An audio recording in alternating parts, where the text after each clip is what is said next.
Hola, buenas tardes, amigos de Voces en la Periferia. El día de hoy les presento a Daniel Brumer, un poeta, escritor, licenciado en Letras Hispánicas por la UNAM, profesor de idiomas y futuro médico. Y también es Xochimilca, por tanto, es una voz de la periferia. Hola, Dani, ¿cómo te encuentras hoy? Buenas tardes. Buenas tardes, muy bien. Qué Muy, bueno, muy agradecido de estar aquí. Muchas gracias por aceptar nuestra invitación. También se me pasó decirles en la presentación que él ha escrito un compilado de poemas que se llama Circularidades y que el día de hoy nos viene a presentar su otro libro que se llama Jardines Citadinos y que este fue editado en 2023 y que ahorita está a la venta en Amazon, así es que corran a comprarlo, que está muy bueno.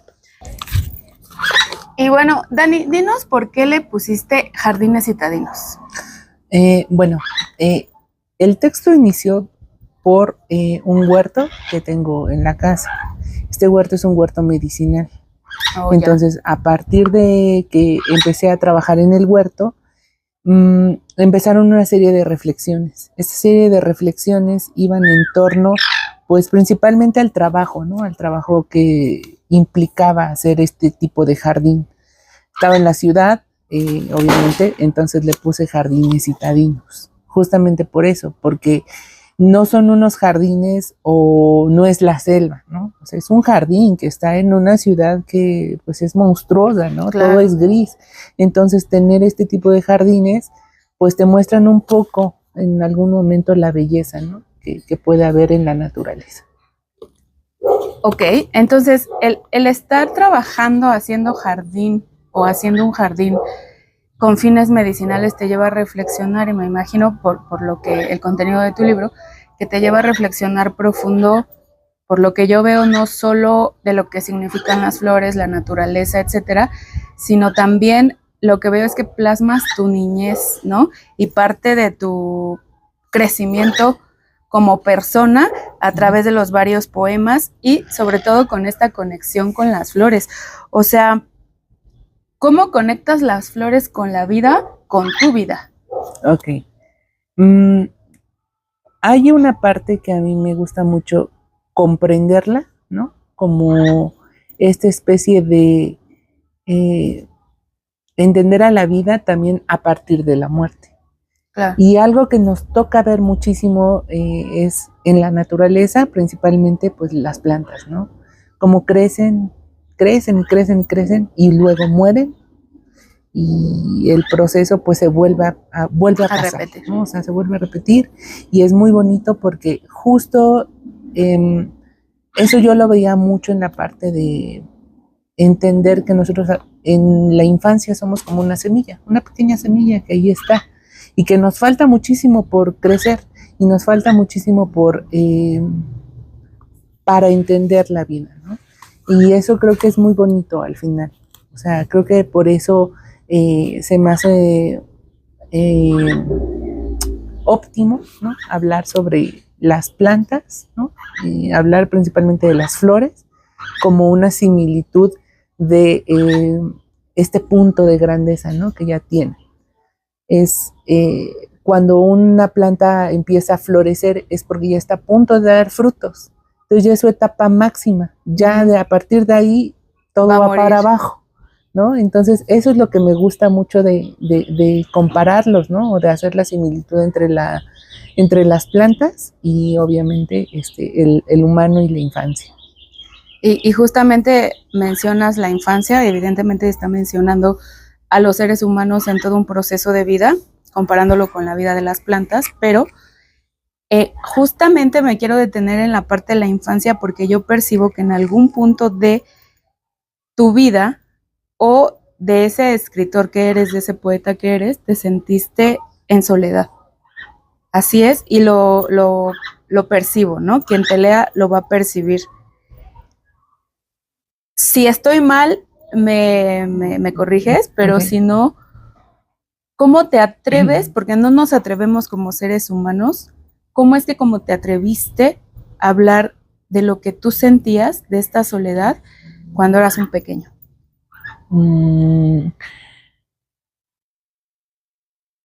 Yo creo que también, bueno, tiene mucho que ver con un poco cómo fui también desde pequeño, Desde pequeño,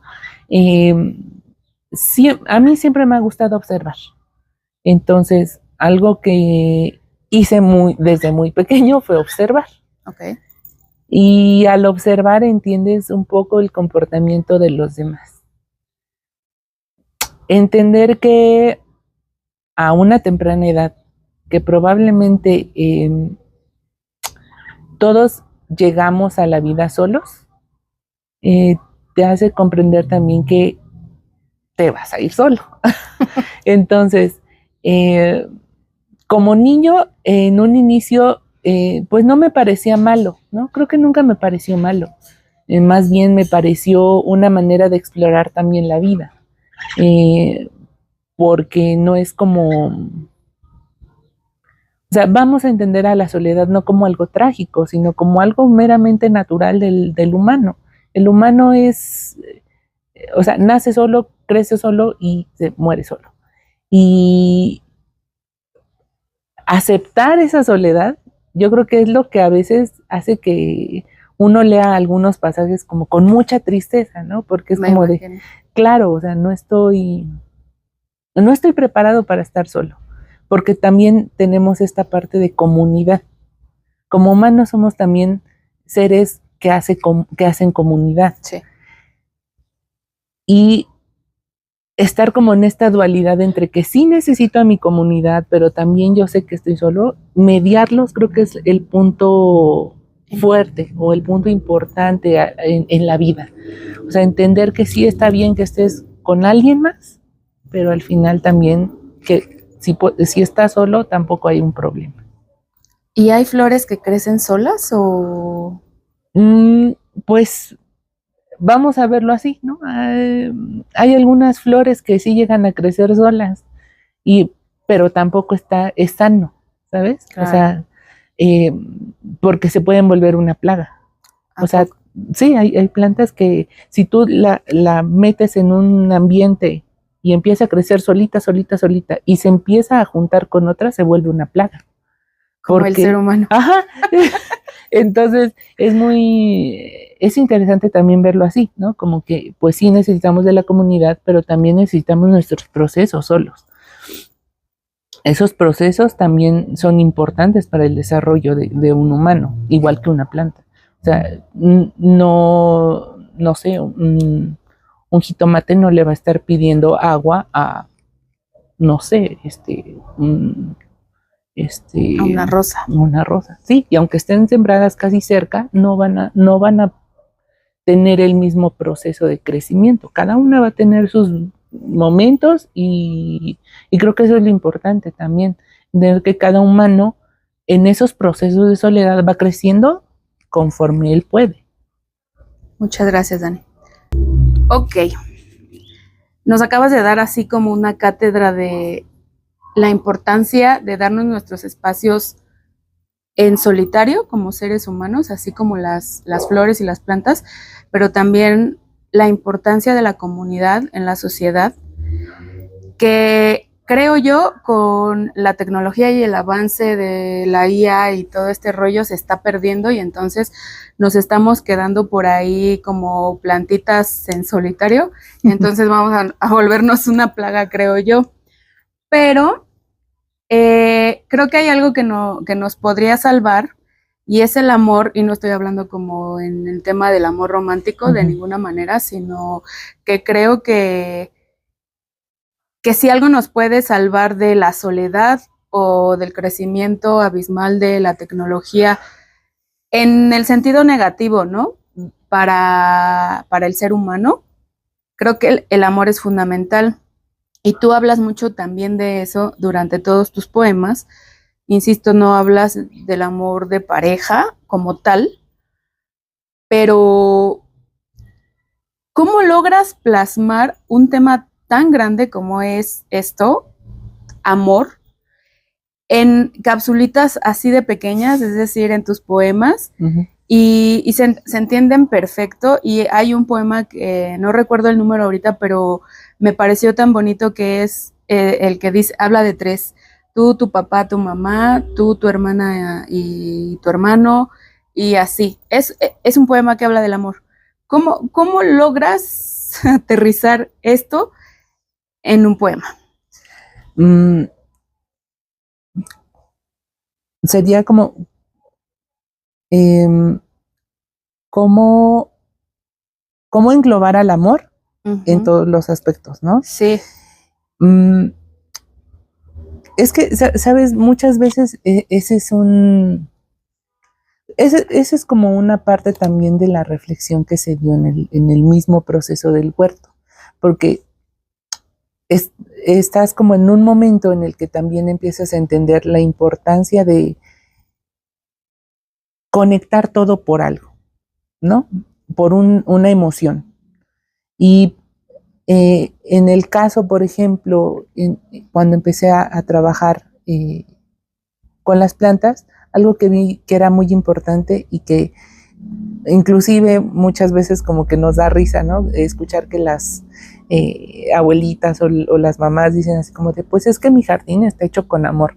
Y uno dice, pero son plantas, no sienten. No, claro que sienten. Y sienten al momento en el que tú, por ejemplo, las riegas, estás en constante vigilancia de ellas.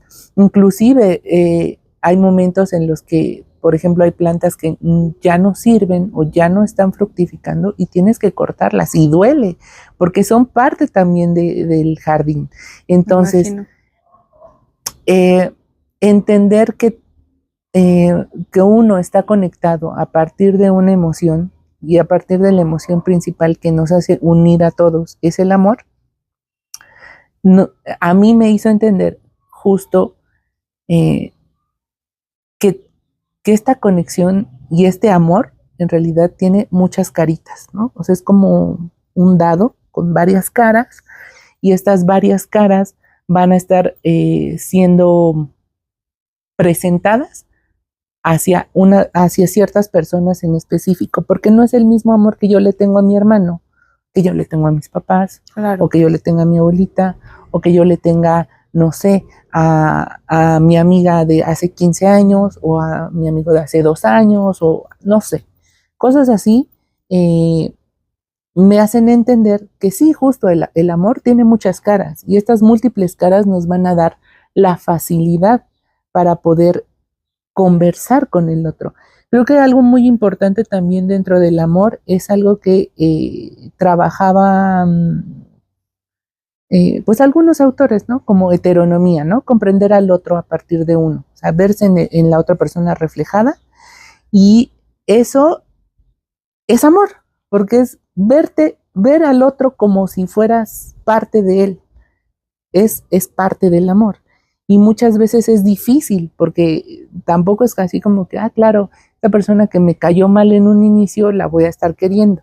Pues no es fácil, pero también es un trabajo también empezar a aprender que el amor, pues, se va trabajando constantemente. Entonces, ¿cómo surgieron estos pequeños poemas? Pues a modo de mucha reflexión, justamente, ¿no? 2 años completos estando trabajando en un huerto, pues te da un chorro de chance de estar pensando cómo es, ¿no? Y justo el tema central del amor, creo que tiene que ver también mucho con la parte de los jardines y con la parte de la naturaleza, principalmente porque hay teorías dentro de la biología que marcan que hay algunas raíces que se interconectan con otras plantas. O sea, todas las plantas están interconectadas en un bosque y todas se informan de todo. Entonces, si llegas a tener, por ejemplo, un incendio, que ha habido muchos últimamente, ¿no? Sí. Entonces, si hay un incendio, esas redes de raíces mandan la información a otras plantas como para decirles, ojo, ¿no? Nos van a quemar. Y es un medio de alerta. Wow. Otro es una planta que se da mucho bueno, olvidé el dato así como concreto, pero hay un tipo de plantas que si se comen esa planta, un animal lo empieza a comer, la planta de al lado, que es de la misma especie, se vuelve venenosa, entonces se empieza a matar. Pero no solo se queda ahí, sino que a veces hasta así, alrededor de 5 kilómetros, todas esas plantas se vuelven venenosas. ¿Por qué? Porque esa plantita que fue comida manda la información de que, oigan, nos están acabando, necesitamos volvernos venenosas. Entonces se vuelven venenosas y muchos animales, pues por eso se mueren, llegan a morirse por eso. Ay, no. Entonces, eso es también muy interesante porque volvemos, ¿no?, a la interconexión, ¿no? La conexión con los demás tiene que ser, o sea, imagínate si tuviéramos ese tipo de conexión entre humanos, o sea, que yo pudiera sentir o pudiera ponerme bien en tu lugar. Yo creo que existía y se está acabando. Claro. Todavía ha de haber, pero muy por poquito. Ahí. Sí.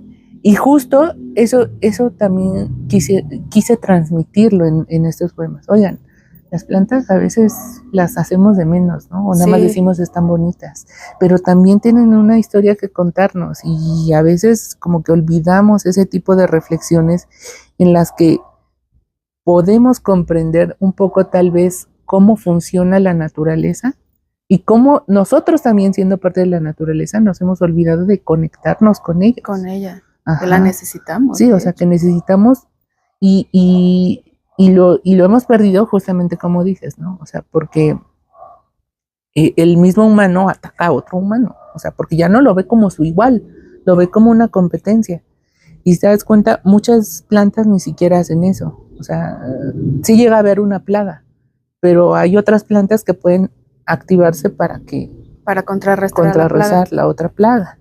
Inclusive animales, ¿no? O sea, que entran a combatir una plaga porque esa planta se volvió así como súper buena y entonces se le empiezan a comer.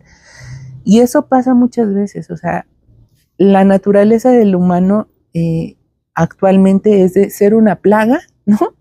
Y aparte de que no nos sabemos controlar, no nos vemos como iguales, ¿no? Y entonces entre nosotros mismos como plaga nos estamos deshaciendo. Lamentablemente. Entonces creo que eso es lo importante para trabajar el amor, ¿no? Entender que hay algo que te puede conectar con una persona. Tal vez la persona que te caiga más mal, algo te cayó y dices, creo que no me cae tan mal, ¿no? O te vuelves venenosa. Te vuelves venenosa. Podría ser, ¿no? No. Pero no creo, porque, o sea, lo que he visto es que a veces, muchas veces el humano no quiere comprender al otro, se niega a comprenderlo. Y ese negarse a comprenderlo, pues va a dar como resultado, pues que se maten o no sé, que haya todo este tipo de guerras, situaciones terribles, ¿no? Que se pueden solucionar de otra forma. Ojalá tú como profesor, porque como lo dije en la presentación, has sido profesor, los chicos que han tenido la fortuna de estar contigo, lleguen a esas reflexiones, ¿sabes? Porque así como has sembrado tu jardín, creo que también puedes sembrar como maestro muchas cosas, como todos los docentes. Y ojalá que para los chavos y los niños que te han tenido, les llegue esta reflexión porque es bien importante para la sociedad, ¿no? No solo del respeto entre seres humanos, que es primordial para que no sigan pasando cosas terribles, pero también el respeto a las flores, a amar, a lo mejor en casa solo tienen una o dos macetas, porque hay casas que no tienen jardín, pero amar esas una o dos macetas, ¿no? Por esto que dices, sienten, escuchan, vibran, respiran a su modo, pero lo hacen. Y justo esto todo lo englobamos e insistimos en la parte del amor, pero hay un amor más grande todavía que para los que son creyentes tiene mucho sentido y para los que aman a Dios tiene más sentido, ¿no? Y habrá quien no y es respetable, no pasa nada, pero claro. En el poema 11 hablas del amor de Dios y me pareció a mí impactante porque de niños nos enseñaron una cosa, sobre todo aquellos tal vez que practican la religión católica, no estoy en contra de ninguna religión, pero a lo mejor sí nos enseñaron un poquito así porque así se enseñaba. Pero tú hiciste en este poema una conversión muy bonita que es conviertes a este Dios castigador en un Dios de bondad me imagino que tanto tiempo de reflexión te lleva a eso, pero lo plasmas increíble y quiero saber cómo decides hablar de eso. Yo justo creo que ese fue el poema cumbre como para hablar del amor. Sí. Y lo entendí justamente en un momento en el que estaba también pasando por algunas situaciones un poco complejas, pero que me dieron ese punto para empezarlo a abordar, ¿no? Pues, o sea, yo vengo de una familia cristiana protestante y igual, ¿no? Como en la parte católica, ¿no? Básicamente te enseñan, ¿no? Que el Dios es un Dios castigador, ¿no? ¿Por qué? Porque te vas a ir al infierno por ser un pecador. Sí. ¿No? Entonces, no es que esté mal, o sea, básicamente la lectura de esa parte bíblica, pues tiene razón, ¿no? O sea, nosotros como humanos nos separamos de ese amor divino. Y pues la consecuencia es que podemos llegar a irnos al infierno, ¿no? Por así llamarlo. Pero algo que a mí me parece muy importante rescatarlo es que ese momento de que al ser juzgado es solamente cuando ya cumpliste toda tu vida, ¿no? O sea, ni siquiera es en el inicio, es hasta el final, hasta el momento en el que tu cuerpo dijo, hasta aquí doy. ¿Cuál es el eje de amar a Dios? Muchas veces en textos religiosos, ¿no? O sea, no solo la Biblia, sino el Corán y otros textos, empiezan a trabajar justamente el amor y el amor a Dios. Y muchas veces decimos, ay, pues el amor a Dios bien bonito porque pues no está, no lo vemos, no sabemos nada. Pero no, o sea, creo que ese amor hacia algo que no vemos, hacia una cuestión de mera fe, también tiene que reflejarse en la vida, ¿no? O sea, y en la persona. Entonces, cuando yo inicié el texto, o sea, yo lo inicié con el amor en general, sí, ¿no? Y luego empecé a ver que hay amores particulares y al final hay un amor que es absoluto, ese amor divino, que tal vez uno no lo conoce, porque al ser divino y al ser de una índole más allá de lo terrenal, no te va a dar tu comprensión humana. Entonces, el amor a Dios tiene que ver justamente con tus límites para poder comprender a Dios. Y entender que este Dios que se nos presentaba muy de pequeños, ¿no? Pues a veces no debería de ser así, ¿no? Creo que hay algunas generaciones que justo por eso se separan, ¿no? De la religión. Iglesia. Se separan de la iglesia o de sus congregaciones porque no se sienten identificados y no sienten que en realidad esa iglesia, inclusive hay un texto que sí critica un ratito a la iglesia diciéndoles, oigan, olvidaron ser parte importante de las personas, olvidaron esa parte humana de comprender a esas personas y entonces por eso muchos se separan. Claro. El amor de Dios nunca te va a separar, lo que va a tratar de hacer es cobijarte. Y es entre terrible, ¿no? Porque creo que también esa es una palabra clave, ¿no? Es terrible ver que la gente ya no tiene fe. O sea, ¿por qué? No lo sé. Hay muchas variantes y hay muchas vertientes por las cuales una persona deja de tener fe. Inclusive hay gente que deja de tener fe en la ciencia, ¿no? Que lo tiene como, ¿no? El top. Porque es esa actitud, se ve. Y deja, inclusive esta gente que dice, no, pues yo muy científico, muy cuadrado, hay un momento en que deja de creer también en la misma ciencia. ¿Por qué? Porque no hay fe en nada. Ni en uno mismo, ¿no? Ni en uno mismo. Me ha pasado 20 veces más este año, creo, y digo, no, ya, yo en mí ya no creo. Sí, y justo creo que eso es importante, o sea, lo importante de este Dios que es bondadoso y que se acerca al humano es clave para entender también que el humano tiene fe.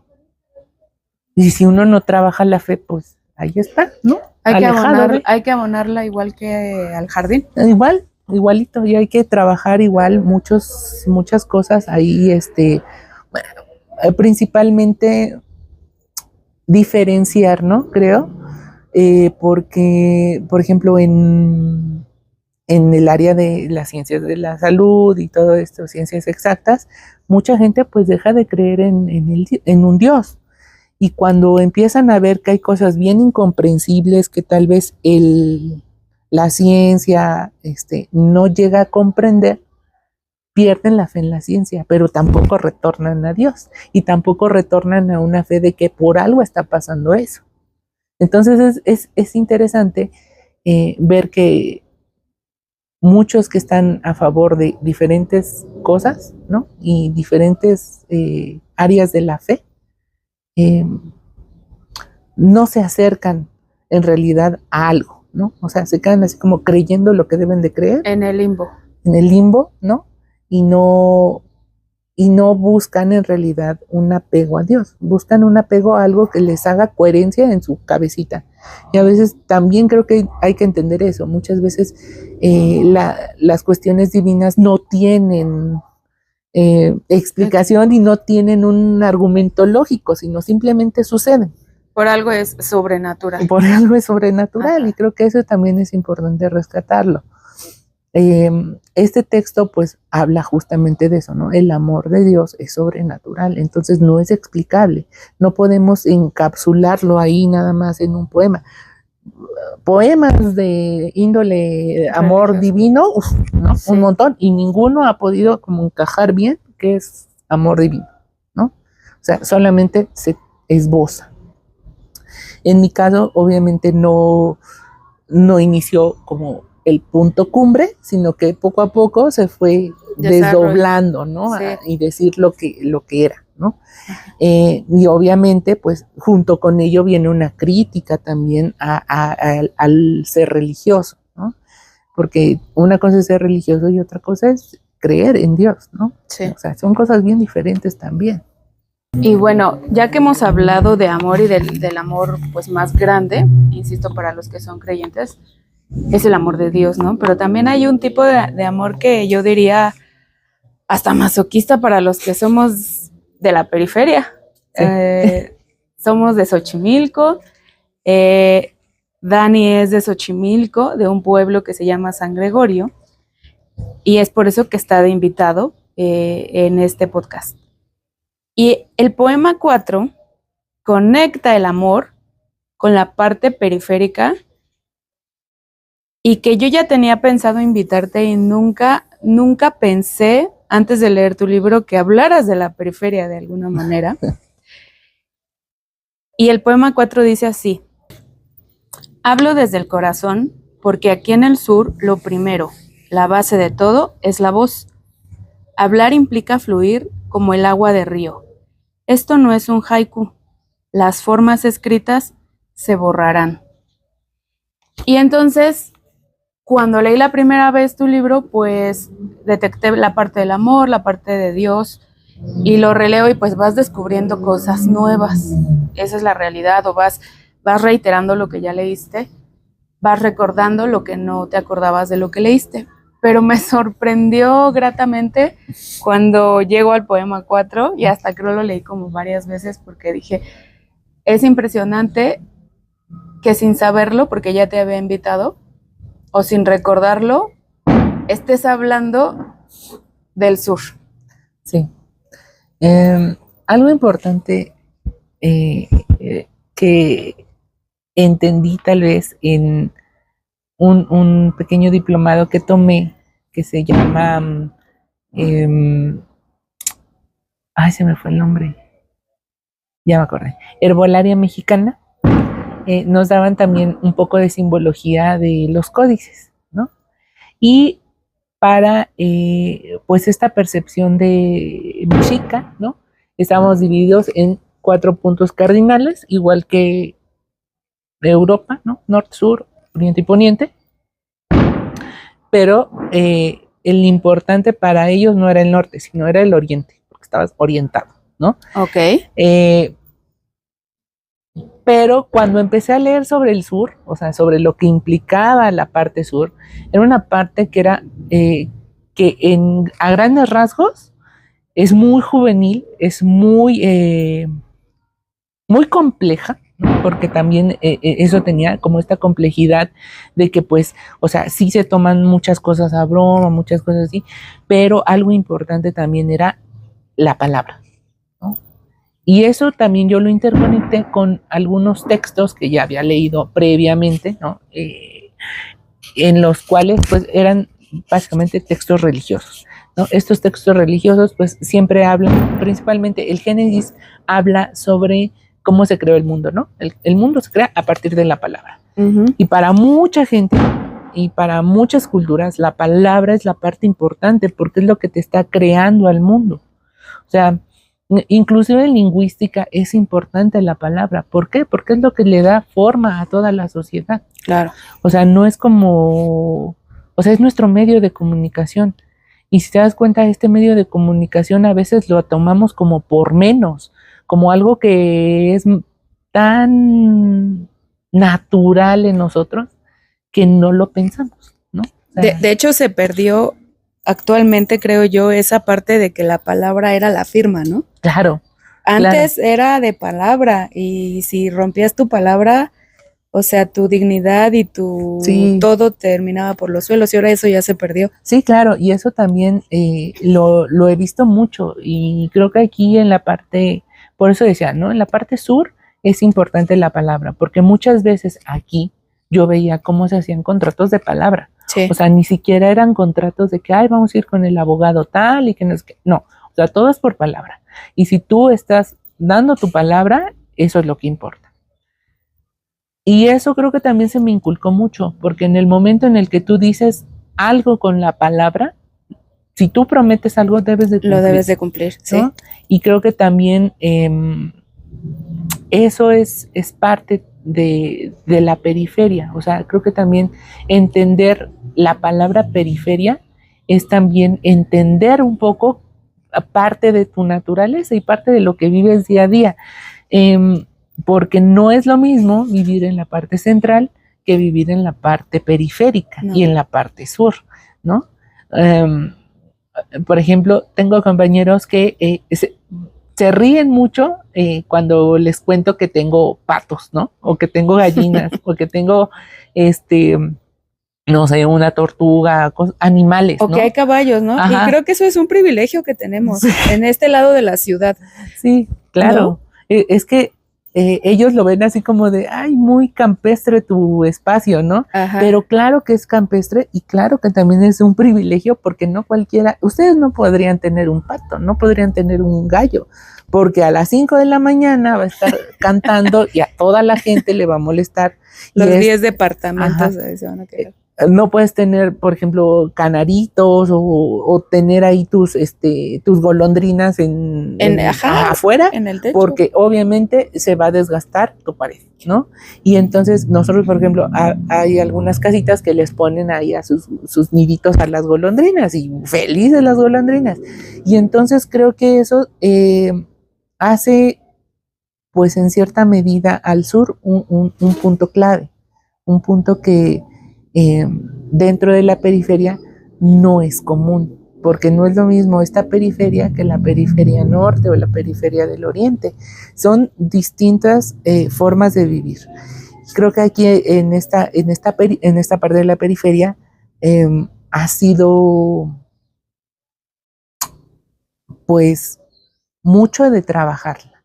Sí. Mucho de trabajar lo que tengas. Por ejemplo, terrenos, ¿no? O si tienes ahí un pequeño espacio en tu casa donde puedes hacer un huerto, lo vas a hacer. Si tú tienes un pequeño espacio en el que puedes tener unos animalitos, los vas a tener, porque te nace y porque a ti te explicaron que eso también es parte de tu vida cotidiana, ¿no? De tu ADN. Simplemente, ¿no? No estamos acostumbrados a por ejemplo, a toda esta parte de contratar o poner todo por escrito. Eso ya es muy moderno, ¿no? Muy contemporáneo. Inclusive eso también se me hace muy bonito porque Walter Ong es un teórico de discurso, habla justamente de eso, de que cómo la oralidad, ponía oralidad y escritura, ¿no?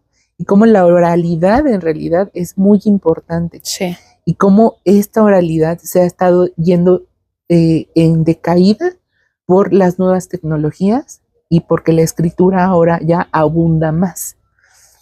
Sin embargo, para Ong, dice, en algún momento se va a caer la escritura o en algún momento se van a caer las tecnologías que tenemos, ¿no? Y vamos a regresar. Y vamos a tener que regresar a la oralidad.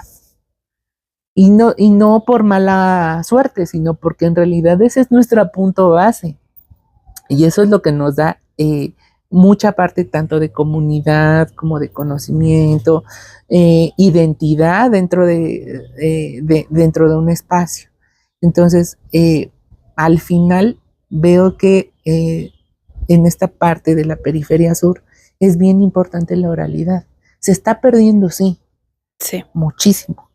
Pero creo que también uno como joven debe de empezar otra vez a trabajar esa oralidad. Y enseñárselo a los más jóvenes, que creo que son los...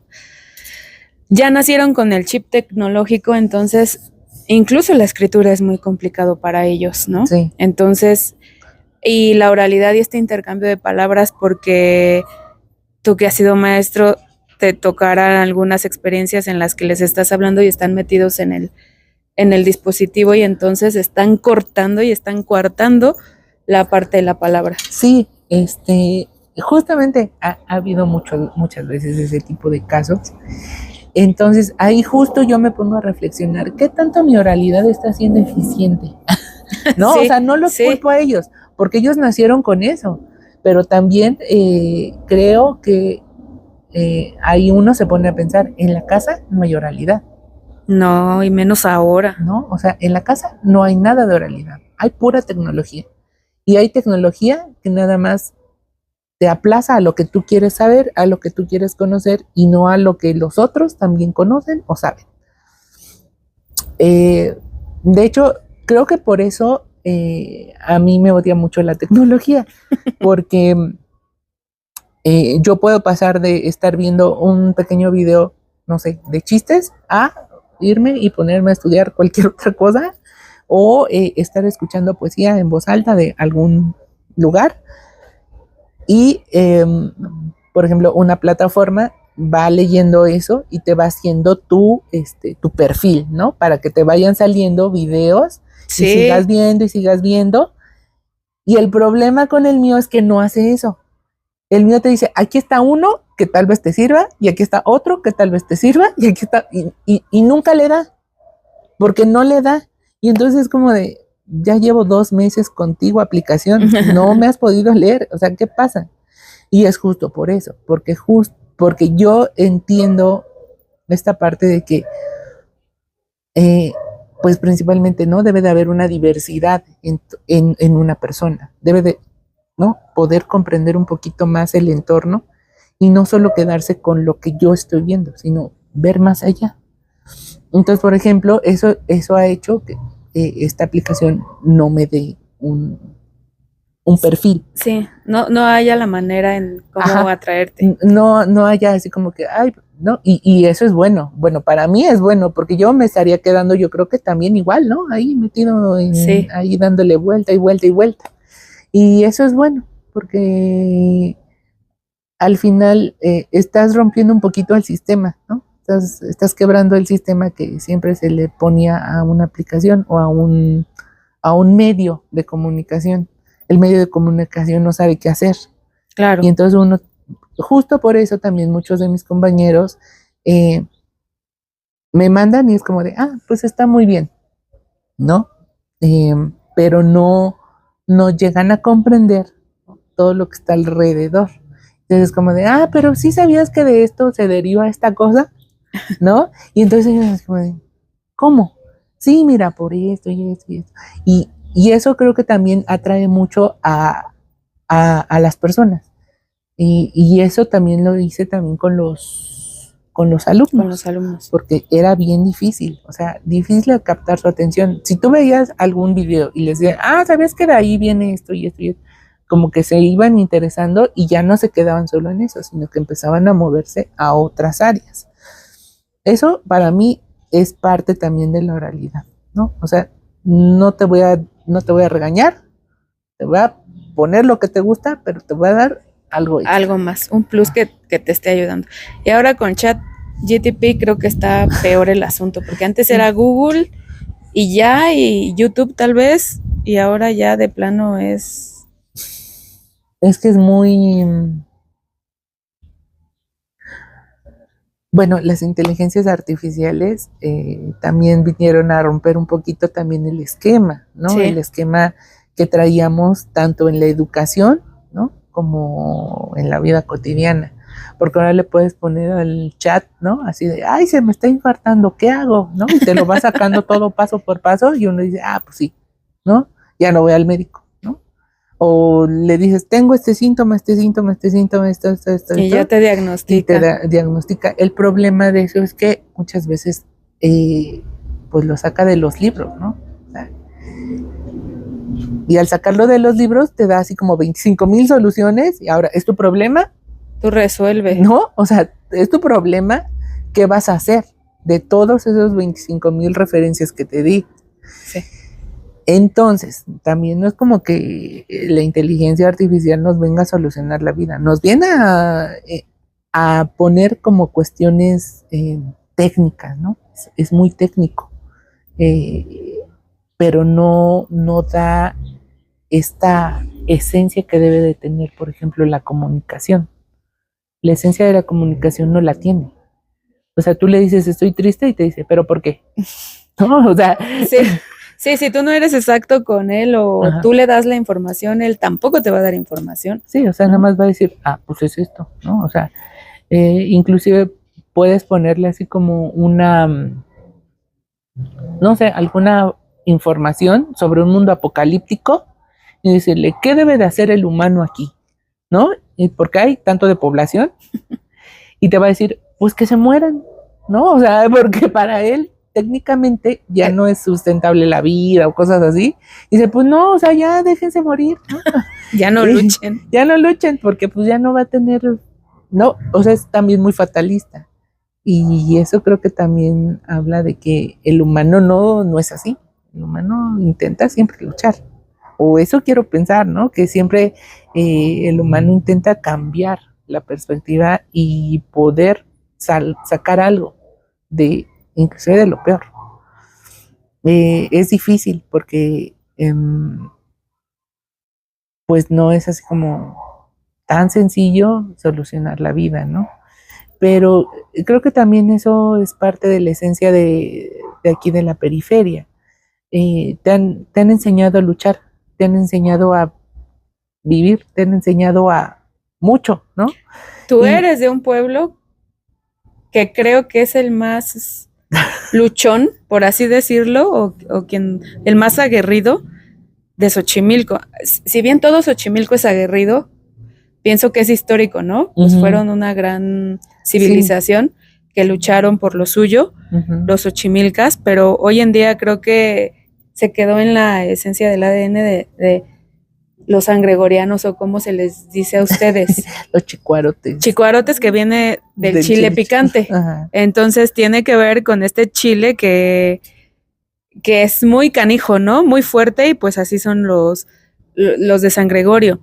Sí, y creo que es parte de la esencia también, justo, o sea, como decía, ¿no? En la periferia, en esta parte de la periferia es importante, ¿no? Ser aguerrido, pero también creo que es esta parte de ser aguerrido no es nada más porque sí, es porque tiene años de lucha. Claro. Y tiene años de saber cómo funcionan las estructuras y jerarquías de poder, cómo funciona la palabra, cómo funcionan los argumentos, y eso te va a dar pie a que tú puedas, ahora sí, decir, oye, esto no me conviene, esto sí me conviene. Y, o sea, también la vida que tenemos, ¿no? Porque no es lo mismo estar aquí y trasladarnos hasta el centro, hasta el norte, a que el norte venga hacia el sur. Generalmente no lo quieren Y hacer. nunca lo quieren hacer porque dicen, allá no hay nada, ¿no? Como te decía, ¿no? O sea, nos veían así como de, hay un pato agropecuario, ¿no? Y entonces, pues, no vienen.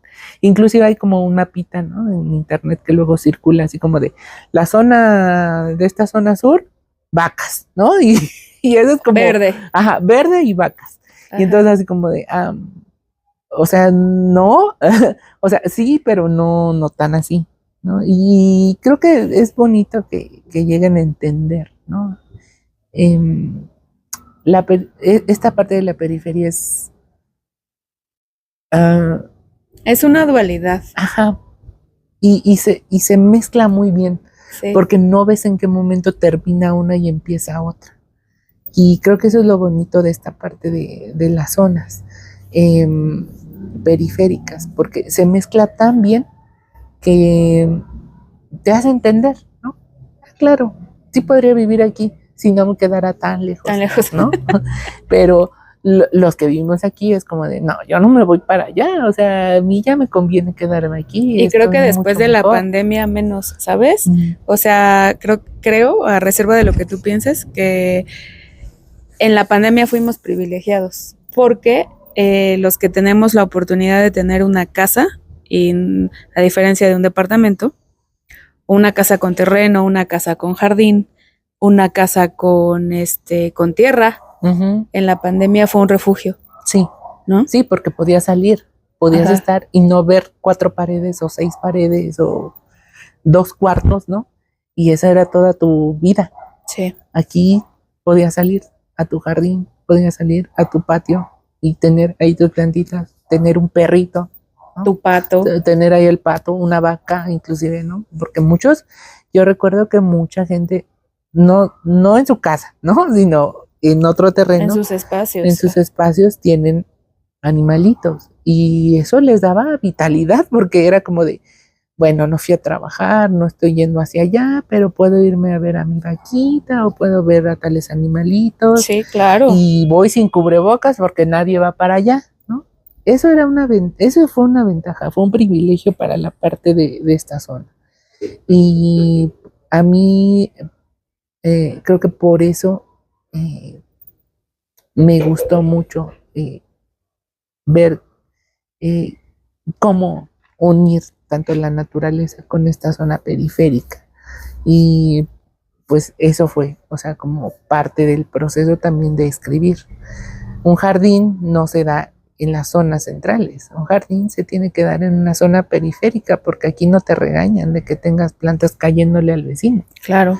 Que no te van a regañar porque estás tirando tierra, ¿no? Porque es parte de la naturaleza, es parte del entorno periférico. Aquí no estás teniendo así como la casa súper limpia, porque pues no se puede a final de cuentas. Y eso también es bonito, o sea, también es parte de la experiencia de vivir aquí. Y de la conexión con la naturaleza que se está perdiendo. Y que afortunadamente la periferia te obliga a tenerla, ¿no? De alguna manera te obliga a tenerla. Sí. Ya por último, ya para cerrar, hay algo importante que hay que puntualizar aquí, a partir de todo lo que hablamos, es que mucha gente se imagina que en este lado de la ciudad solo hay agricultores, quien tiene animalitos, o que tiene parcelas, o está el nopal porque la cercanía con Milpalta, el amaranto, o pues aquí en San Gregorio que se da mucha hortaliza, ¿no? Entonces piensan que solo eso, o que nos dedicamos a la parte del turismo con las trajineras, claro. Pero pues no, somos un universo dentro de la ciudad. ¿Qué significa para ti, entre muchas cosas que haces, ser poeta, ser artista, Xochimilca? Creo que para mí la parte del arte es bien importante también en esta zona. Y para mí creo que fue algo muy natural. Este proceso fue muy, pues fue dándose conforme iba creciendo. Mis primeros escritos eran como a los 5 o 6 años, ¿no? Y después, bien chiquito. Ajá. pero yo los veía y decía, ay, no, está bien feo, ¿no? Y los guardaba. O, por ejemplo, ya en la universidad empecé unos textos, jamás los acabé porque los volví a releer tiempo después y dije, ay, esto no funciona. Pero creo que lo vas combinando. Creo que muchos de los artistas que aquí viven combinan sus labores con la parte artística. Y eso es muy bonito porque no solo estás haciendo tu trabajo, estás entendiendo tu trabajo y estás entendiéndolo y luego lo expresas en algo, ¿no? Ya sea pintura, escultura, escritura, danza, ¿no? Tú lo expresas por medio tú expresas por medio del arte esa parte de tener una labor que no es solo ser artista. Porque una persona, creo que aquí, en esta zona, ninguno se dedica solo a ser artista. Creo que todos los artistas se dedican a otra cosa, principalmente en esta zona sur. Y en la zona, pues sí, básicamente la zona sur, periferia. ¿Por qué? Porque hemos crecido con un previo, ¿no? De que la familia trabaja el campo, o la familia trabaja con animales, o la familia trabaja turismo, y tú te vas haciendo de un conocimiento que tal vez un artista de la ciudad no va a entender. O se va a tener que trasladar. O se va a tener que trasladar para poder entenderlo. Y por eso a veces es como incomprendida, ¿no? También mucha de la parte de la literatura o del arte que se da aquí. Porque básicamente no lo han vivido, ¿no? Y creo que es uno como artista también debe de entender que tiene otras facetas, ¿no? O sea, no solo es artista.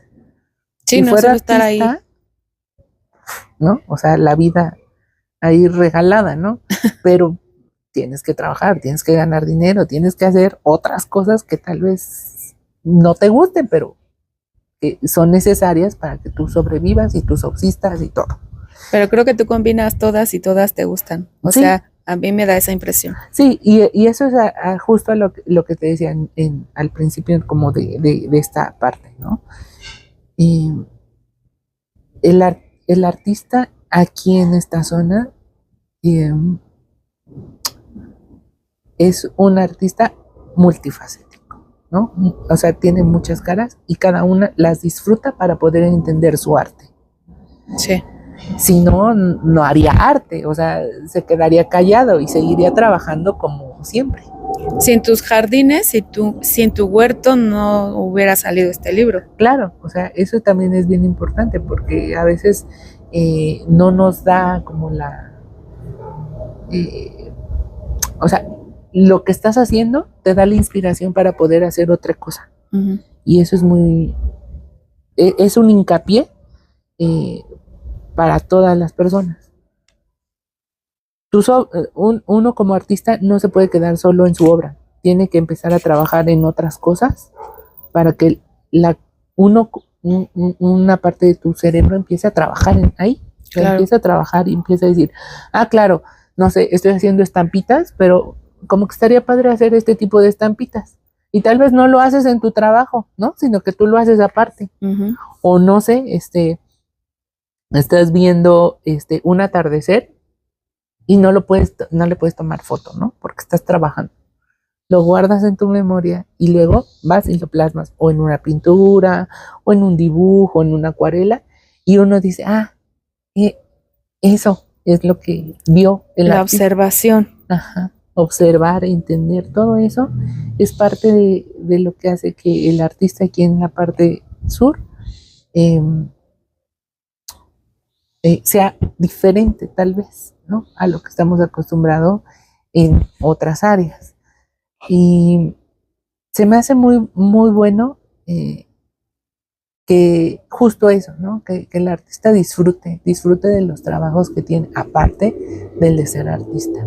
Pues muy bien, y bueno, pues nosotros aquí en Voces de la Periferia te agradecemos muchísimo el haber aceptado la invitación para hablar de tu libro, indirectamente o directamente de ti, porque hablamos de tu infancia, de lo que piensas del amor, etcétera, ¿no? Y ahora sí, pues invita a nuestros seguidores a darle lectura a tu libro y también a Circularidades, y saber dónde los podemos conseguir. Ok. Bueno, los dos actualmente ya están en la editorial Nocturlabio Ediciones. Este editorial también es de la parte sur. Ah, muy bien. Entonces, está muy bonito porque todo se trabaja aquí, ¿no? Perfecto. Y lo pueden conseguir directamente en el Instagram o en su Facebook de Nocturlabio Ediciones. Así, tal cual lo podemos buscar. Lo buscan Nocturlabio Ediciones, aparece, es un logotipo azulito con un Nocturlabio, justamente. Okay. Y ahí mandan mensaje y ellos empiezan a hacer toda la gestión para poderles enviar. La otra opción es en las ferias del libro. Estamos ahorita yendo a la Feria del Libro de León y también vamos a estar en otro tipo de ferias más adelante. También en la página los vamos a estar informando y en Amazon. Muy bien, ya por fin Amazon nos aceptó y entonces pudimos sacar ya una colaboración para Amazon. Ah, perfecto, pues miren hasta dónde tenemos representación de Xochimilco, de este lado de la periferia. Nos van a representar en León. Sé que estuvieron en la Feria del Zócalo, del Libro del Zócalo en octubre, que es la nacional, que es la feria de ferias. Y pues mucho éxito ahora en León y me da muchísimo gusto que estén llegando a un mundo tan fuerte como es Amazon, porque Amazon es otra cosa, otro mundo. Inclusive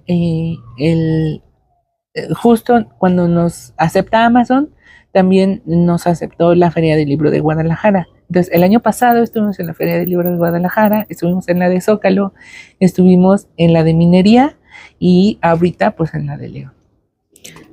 Perfecto, Dani. No, pues me dejas con la boca abierta porque yo solo sabía de la parte del Zócalo y acabamos de aprender que Nocturlabio Ediciones es también de la periferia. O sea, yo pensé que era, digamos, que alguna editorial de algún otro lado te había aceptado,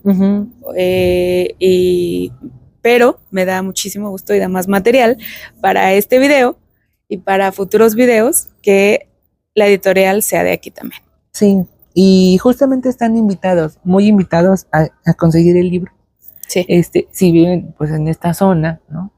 Va a ser muy fácil la entrega, porque puede ser cualquier día en lugares específicos de aquí. Perfecto. Pues los invitamos a adquirir el libro. Ya Dani nos dijo por todos los medios que se puede hacer y si no también aquí dejen su comentario, mándenos un mensaje para poder conectarlos con él. Y que él les entregue el libro de propia mano, y hasta firmado. Sí. Y ahorita me firmas el mío. Bueno. Está muy bien. Pues muchas gracias, Dani, nos despedimos y muchísimo éxito y que venga otro libro y en un futuro volvemos a hablar de él. ¿Qué te parece? Me parece muy bien. Gracias, Dani, cuídate mucho. Sí, mucho gusto.